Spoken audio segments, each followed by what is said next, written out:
Oh, hello YouTube. Today on the Naughty Librarian, I am going over my whole December wrap-up.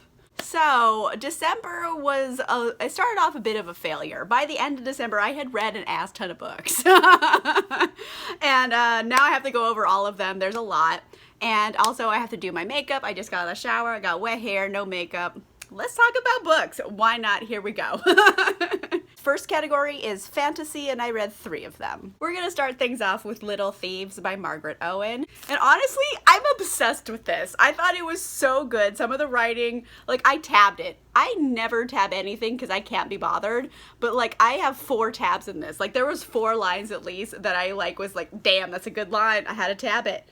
So I'm just going to read you one of them because it's particularly good. In the world I knew, there were only 3 reasons a person would be wanted: for profit, pleasure, or power. If you could satisfy only one, they used you. 2, they saw you. 3, they served you. Damn, that was a good effing line. So we're following a very unlikely heroine. Her name is Vanya.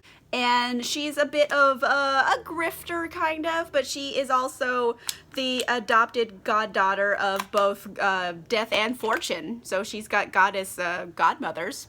You know, she stepped up from the whole like fairy godmother game. And she's kind of learned from a young age that the only person that's really going to take care of her is herself.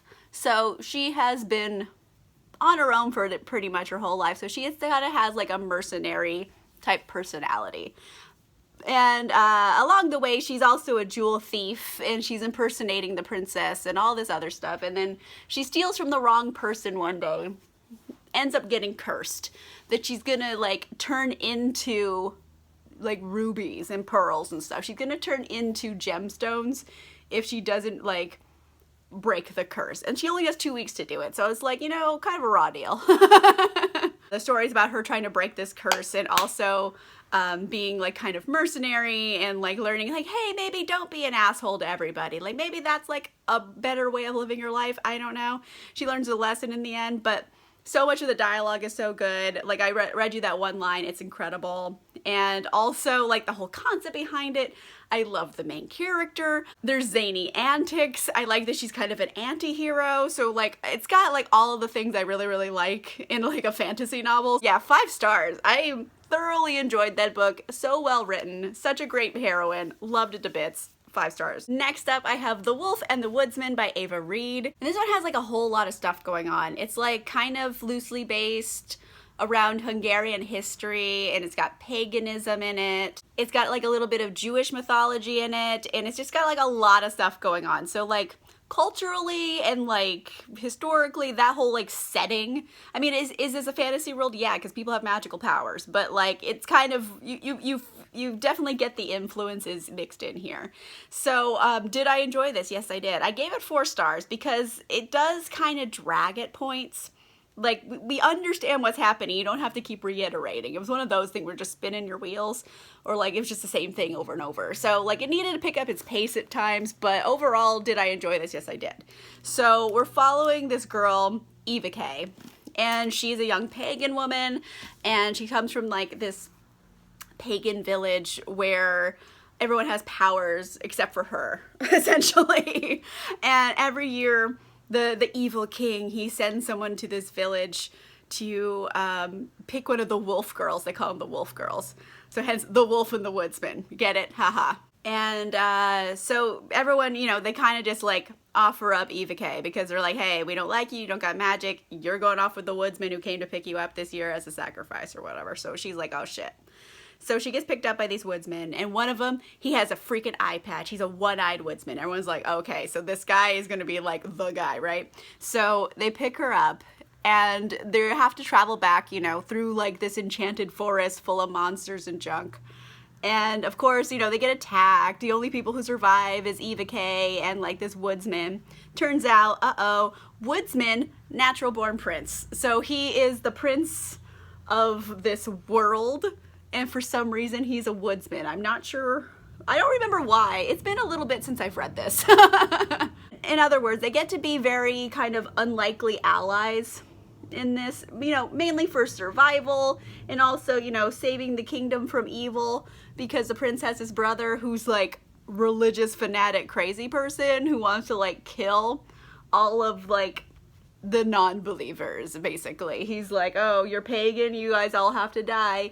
And the Yehudi, who's obviously a stand-in for the Jewish people, they all gotta go too. Like, he's just like murder happy and trying to kill everybody.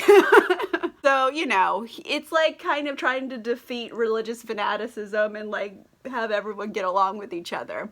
And also magic and stuff. But generally speaking, the main selling points of this story, it's kind of like the world building, and I liked all the cultural differences between all the people. They all felt very distinct, and, you know, I thought it was fun. It was a good, like, you know, fantasy adventure story. Like, is it really breaking the mold here? Like, kind of no. Like, it's a fairly common tropes we've seen a lot, but, I did appreciate like the cultural aspects that these author put into the story, and I felt like they actually enhanced the story quite a bit. So do I recommend it? Yeah, I think it's definitely worth a read. It's a solid 4.25. I'll be generous. Why not? New year, more generosity from me. I think it's pretty good. I think it's definitely worth reading. It's a debut. I think I would probably read another book by this author to see like where this author goes next, if they're going to, you know, continue on in this world or they're going to try a completely different world. I don't know, but I'd read something else by the author to see where it goes. Last fantasy I read was The Keeper of Night by Kylie Lee Baker, and I think I ended up giving this one like 3.5 stars, so I rounded up to 4. But does it have some issues? Yeah, but overall, is it like a cool world building, and like, does it have a hell of a twist at the end? Yeah, kind of. Overall, like, did this spin its wheels a lot? Kind of, yeah. So we're following this girl, Ren, right? She is a reaper, so they reap souls, obviously, and she's living in London, except she's not fully British. Like, her father was British, her mother was Japanese. Her mother was a Shinigami, which is kind of like the Japanese equivalent of a reaper. So she's like kind of just discriminated against all the time. Everyone picks on her with like impunity. Like, there's no like, no one gets in trouble for like beating her up, essentially. And, you know, so she's not having a good time in life. And she's like, I gotta get the hell out of England. Oh my gosh. So she and her brother, who's also, you know, misunderstood, not really accepted by the Reapers. And they're gonna go try to find Ren's mom and the Shinigami and, like, maybe try to hang out with them instead. So, Ren is very singularly minded through the whole thing. She's like, my life sucks in England. It has to get better if I go to Japan. So she's fully under this thought process and doesn't ever consider like maybe my life wouldn't be better. And so she kind of gets herself into like some sticky situations. Like, they finally get to Japan, they meet the Shinigami, and like, so she has to do all these crazy things in order to be accepted by them. Like, she meets their goddess of death. And she's like, okay, here's what you gotta do. You gotta go kill these 3 monsters. And come back afterward and, like, we'll talk about you being a Shinigami. And so, you know, she goes off and starts, you know, killing monsters and stuff. But she also has to bring her brother. And they meet this other Shinigami along the way. His name is Hiro. And, like, you know, obviously kind of a shady past. Everyone is mean to him too. So I feel like that's a lot of why Ren feels like this kinship with him, because everyone is just mean to him and for no apparent reason. So she's like, oh, okay, like, we're the same. So they're all off on this journey to go kill the yokai, which are the monsters. And, you know, she kind of finds out along the way, obviously, like, something is rotten in the state of Japan instead of Denmark. So, you know, things start falling into place here. And as, like, an adult reader who's read a lot of books, like, yeah, duh, like, I kind of picked up on, like, something's rotten in the state of Japan right away. So, obviously, things are not as they seem. To an obvious point for me as a reader, yeah, I kind of figured it out right away. It took a long time for these characters. Makes somewhat of sense for these characters with their backgrounds and, like, why they're doing the way the things that they're doing and, like, how they're doing them, why they might not pick up on that right away. So, like, I get it, but, like, I also, I don't know. It's unfortunate that, like, I understood more than they did, essentially. I wish I was in the dark a bit more. They have all that story, which seems pretty, you know, cut and dry. Like, there's a girl, she's trying to find a place in the world, she's getting tricked. La la la, we've seen that a lot. things gotta take a turn in the last quarter of the book, and you're just like, wait a minute, this ended a lot differently than I thought it was gonna end. So I'm not gonna get into the twists here, but yeah, I did not expect the book to end how it did. So for that, all of the credit in the world, because I was like, well, wasn't expecting that to happen. Oh my word, like a lot of shit happens in a very short amount of time, and you're just like, wait a minute, what happened to all of the rest of the book?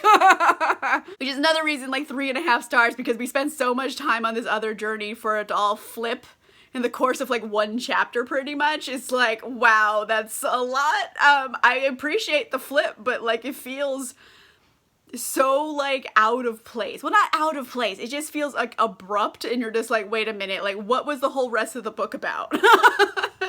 So for that, like I have to adjust my rating, because like, do I like the twist? Yeah.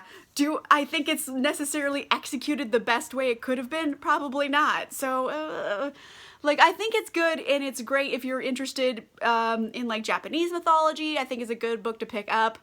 Big twist ending, morally gray characters, and overall, like I liked it. I thought it was pretty good. I felt like it needed maybe some structural issues, like some work on those, but overall, I like it. It's a solid B rate book. It's a B if you're grading it. I think it's pretty good. So literally all of the rest of the books I read in December were romances to various degrees of smut and historical period.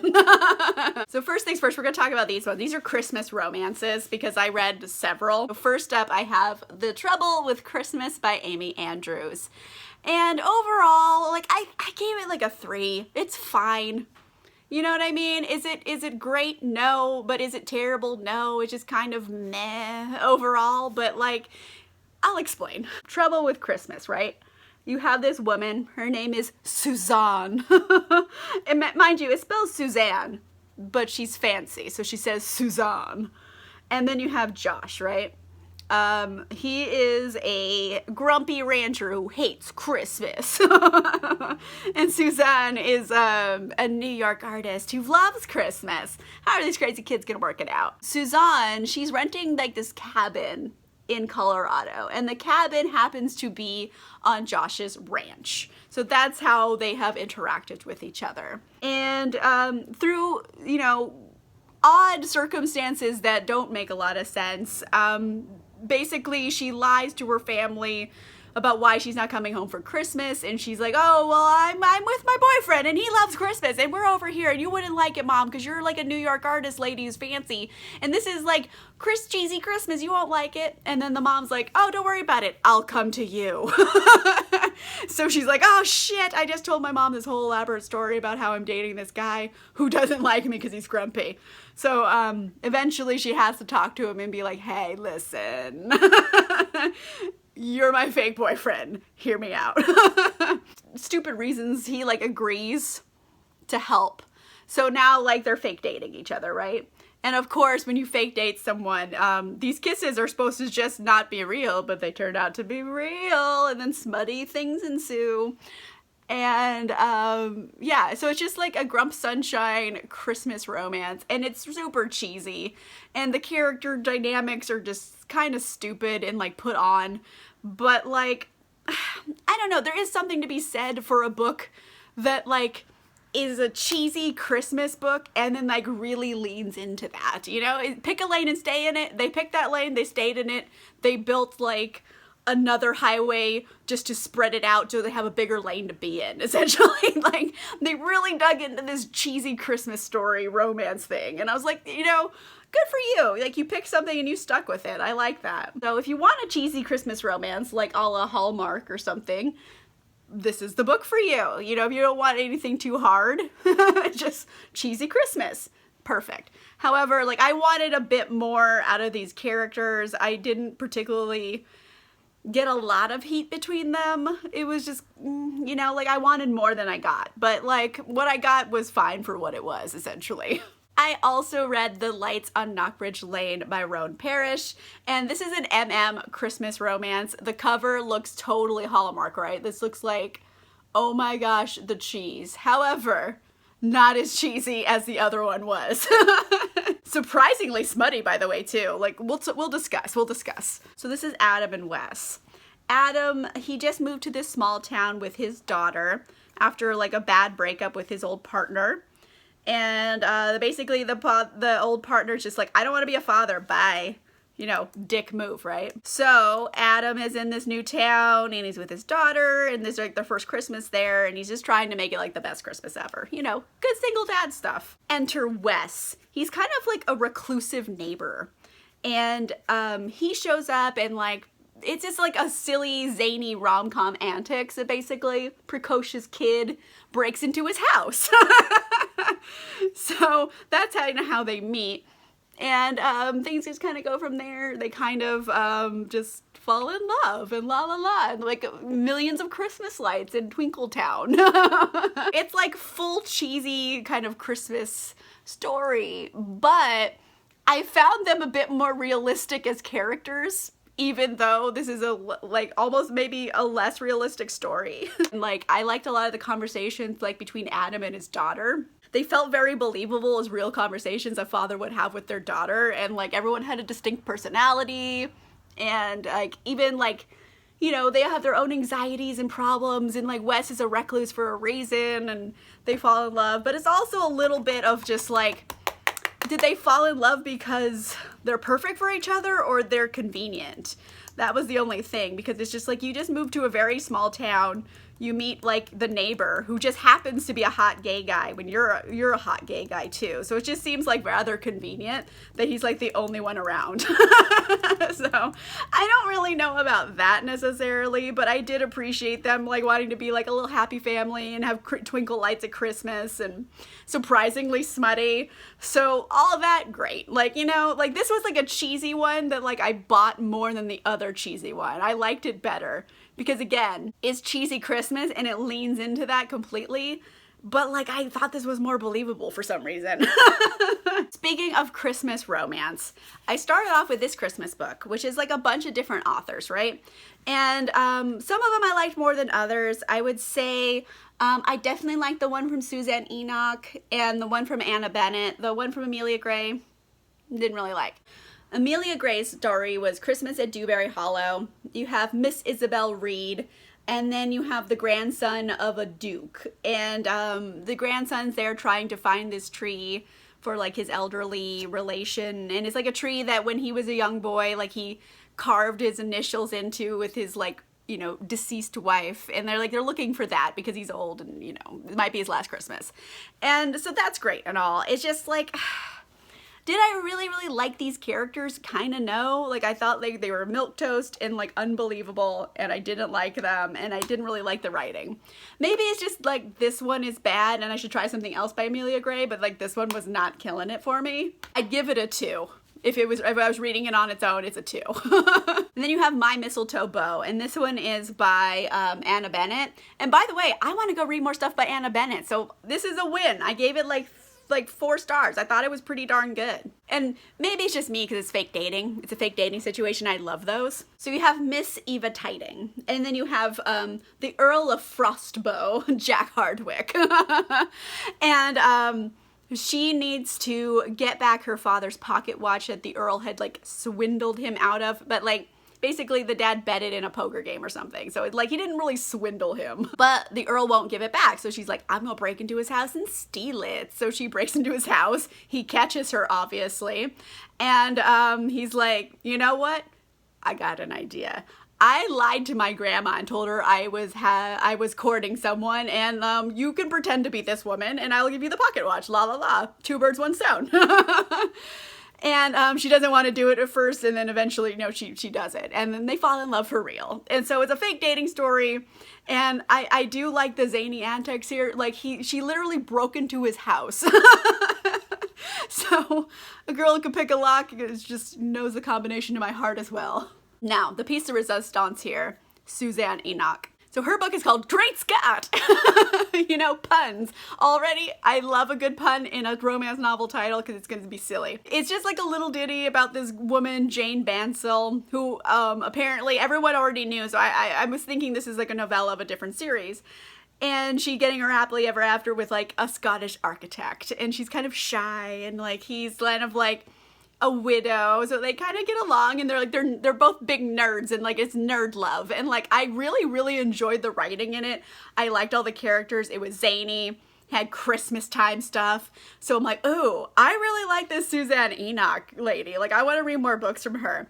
And then I realized I already had another book by Suzanne Enoch on my shelf, so I read that, and here we go. New author obsession, everybody. I'll explain.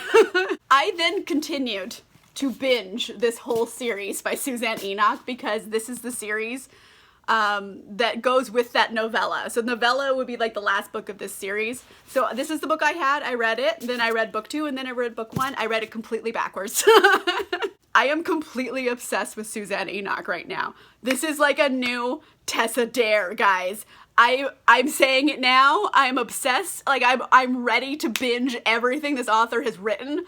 Oh my gosh, I think I found my next obsession. So we're just gonna quick chat about all of them, because I've already told you I'm obsessed. Everything in this series has gotten 5 stars for me. I'm obsessed with it. The whole premise of this series, essentially, there was a Scottish lord and an English, like, fancy pants expensive lady. Was that a noblewoman?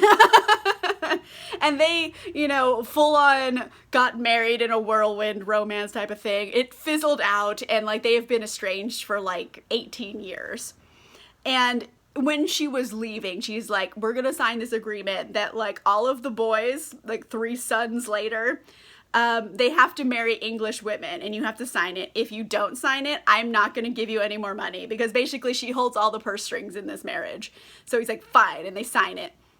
18 years have gone by. Their daughter is now engaged, and like the part about the contract was all of the sons have to be married before the daughter is, or funding is cut off. So they're like, oh shit, we all gotta go find wives now in England. So they're not happy about being there. And this one is the youngest son, Niall, and Miss Amelia Rose Baxter. Essentially, the mother picked Amelia to be with Cole, who's the oldest McTaggart brother. It's a terrible idea.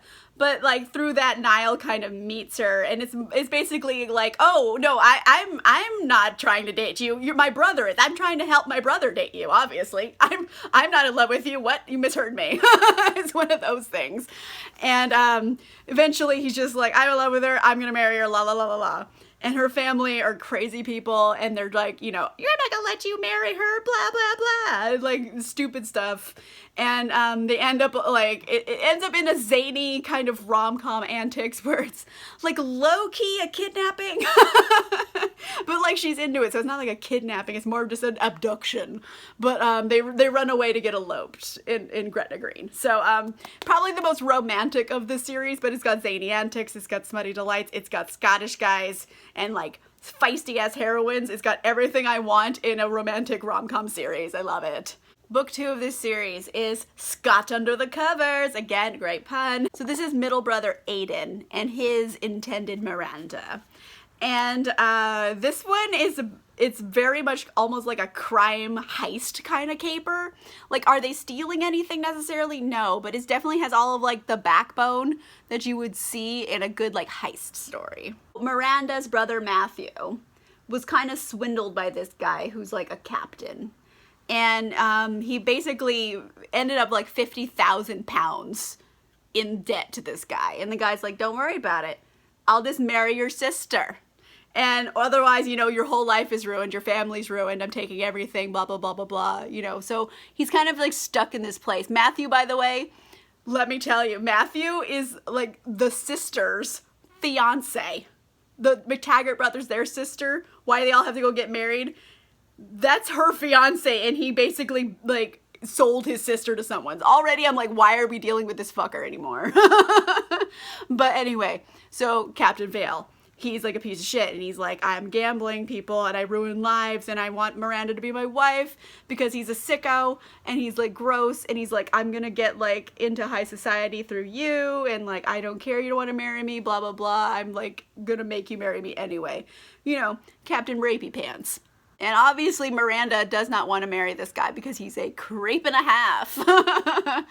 So Aiden, the middle the middle brother of this group. He's like a kind of a gambler as well. And she's like, hey, I need advice. And so he gives her advice, and like, obviously they fall in love along the way. And like, he is like crazy intelligent. Like, he's like a criminal mastermind level of intelligence. And like, he's like, I'm gonna figure this out. And like, it was just an elaborate like heist kind of story, but about him trying to screw over this guy, Captain Vale, in such a like a complete and fully encompassing way that there's no recourse he can have. He's like, oh, he goes and destroys people for fun? Like, don't worry about it. Hold my beer. Like, he just does it right back to him, but like better. So, ooh, this one is good if you like capers and like heist stories and like really convoluted plots that like have a lot of like pieces in play. This is a great one for that. Also smutty.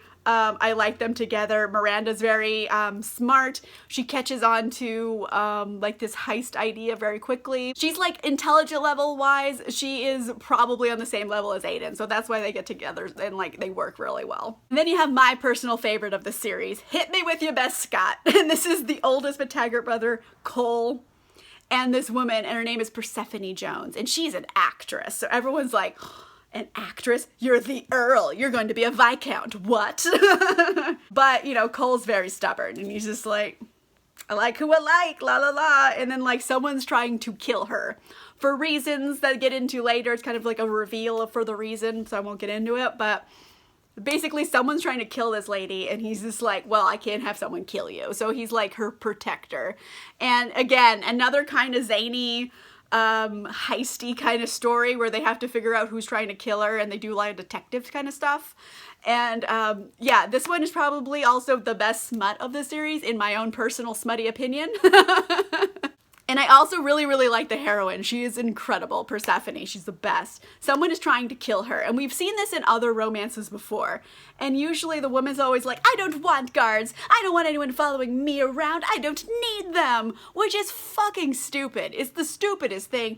And it happens in all of the books. And they don't do it here. And it's like, chef's kiss. Beautiful. Because Persephone's like, yeah, someone's trying to kill me. Like, I will take all of the guards you have. Like, please. Like, I don't care if someone follows me around. At least no one's trying to kill me. She's very practical and smart, and she does not bitch about this. I love her. It's an incredible series overall, and I'm obsessed with it, and I need more series by this author. Like, I'm not gonna say she's Tessa Dare, because she's not, but it's another obsession that's like bordering on a Tessa Dare obsession, you guys. Like, I'm just saying it now. Like, I'm gonna binge a lot of books by this author this year, and no regrets about it. I'm super pumped for it. So the other historical romance I read was Accidentally Compromising the Duke by Stacey Reid. Again, Stacey Reid, another author obsession for me. I've been really liking this one series by her that kind of is her most recent. And I want to read all the back issues. Like, what was she working on before this? Like, I want to see where she came from. You have this woman, or Miss Adeline, right? And her parents want her to marry this guy who's a legit creep.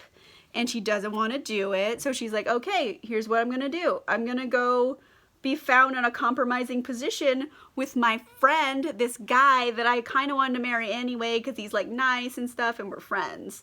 So I'm going to sneak into his room at night and then make it so like that someone walks in on us. So like I have to marry him now. La la la, problem solved. Turns out, oopsie daisy, goes into the wrong bedroom, gets caught into a compromising position with this duke. And his name is Edmund, and people refer to him as the Mad Duke, who killed his wife, and she's like, oh no!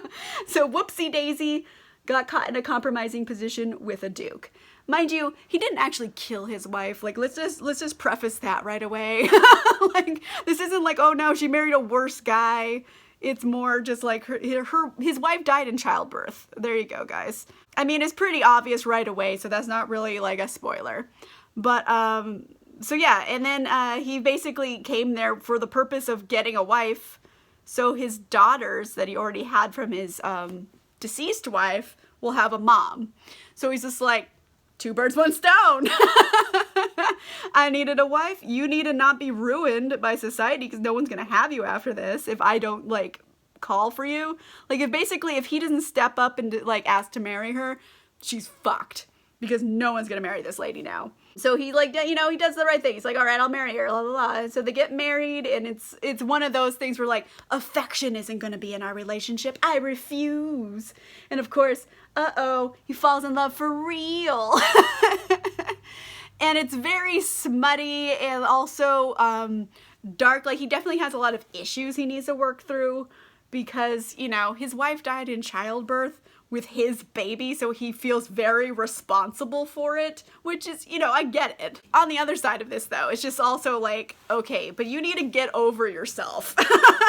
Like, he's very much still stuck in that, like, part of his life. He's like, I can't ever be intimate with you because if I do, it'll literally kill you. My dick kills people. Like, he's just very dramatic about it. And she's like, how many women give birth to babies and don't die? Like, oh my gosh, like, bro, your dick's not that good. You know, they have some things that they need to work out. I think overall in the end, I gave it probably like 3.5 stars, rounded to 4, because like, I enjoyed it.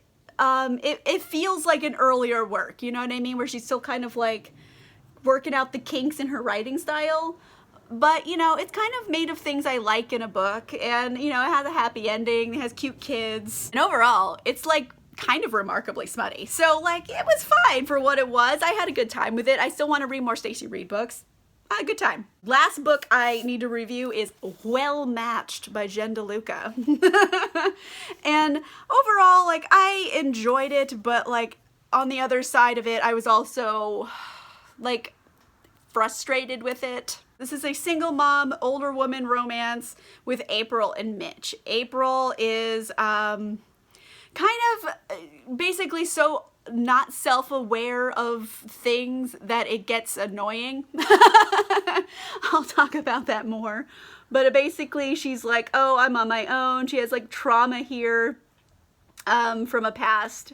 Basically she got pregnant kind of young, and the guy she was married to, the father, just took off. So she's like, okay, I'm on my own, and she's been judged for that, being a single mom, and so she's basically kind of shut herself away from people. And then you have Mitch, who comes along, and he's kind of like life of the party guy, and he is a teacher at the school that her daughter goes to. Mind you, her daughter's like 18. Her daughter's like an adult at this point. Mitch always works at the Ren Fair. Her daughter volunteers at the Ren Fair. You know, her sister married the guy who runs the Ren Fair. It's very Ren Fair. And so she decides she's gonna like volunteer at it. And then, you know, her and Mitch, basically she wants to sell her house and move to the city, and she's like, I need help fixing it up. And Mitch is like, hey, I need a fake girlfriend so my family thinks I got my shit together. That kind of situation. Okay, I'll help you with your house if you help me by being my fake girlfriend. And then, you know, they fall in love for real. And a lot of the times in this book, April was just so not self-aware of anything, and like kind of puts people at a distance to the point where it's odd that she doesn't know she's doing it. You know what I mean? Like, it's not like, I understand this is a defense mechanism and I need to stop doing it. Like, she doesn't even see this about herself until someone's like, what are you talking about? We are all your friends. You keep saying you have no friends. We're all your friends. What are you talking about? Are you an asshole? Like, are you not my friend? Like, basically that. And someone had to tell her, and she's like, oh. Like, it's odd that she doesn't even see it about herself. Like, I could see it if she's like, I know I push people away and it's a defense mechanism and I should try not to do that, but she doesn't even realize she's doing it. And so that's, like, obnoxious to read, basically, for over 300 pages. So, of course, she holds Mitch at, like, arm's length, and she won't be with him, and she's kind of an asshole. And I'm like, Mitch, you could probably not put up with this, it'd be fine. And, you know, sad, angry karaoke ensues. So it has kind of zany stuff in it. But overall, I was just, like, it's hard reading from April's perspective, because it's like, how are you this not self-aware of anything? It's kind of obnoxious. So, you know, I've read other things that are better in this genre, but whatevs. It is what it is, you know? Did I like it? Yeah, I guess. I liked it. I didn't love it. hence the 3.5 stars. Like, it's fine. I don't think it's bad. It's just, you know, it's obnoxious to read that perspective for over 300 pages. Now that I'm looking, I'm like, wow, this eyeliner is terrible. I probably should not have been talking while doing it, but you know, sometimes you just have to have bad eyeliner and move on in life. Like, does anyone else get like nervous when they like spray themselves with setting spray and it just like feels like you're getting like doused? Just me? Okay, never mind. But anyway, those are all the books I read and my makeup is done. Let me know in the comments down below, how was December for you? I know it's January, but like, how was your December reading month? Was it okay? Like overall, like I had some really big hits and then overall I had some pretty like just mediocre books. But I don't know, I think reading the hits was worth it. If you like this video, make sure you give it a like. And if you want to see more videos, make sure you subscribe. And I'll see you guys soon. Bye!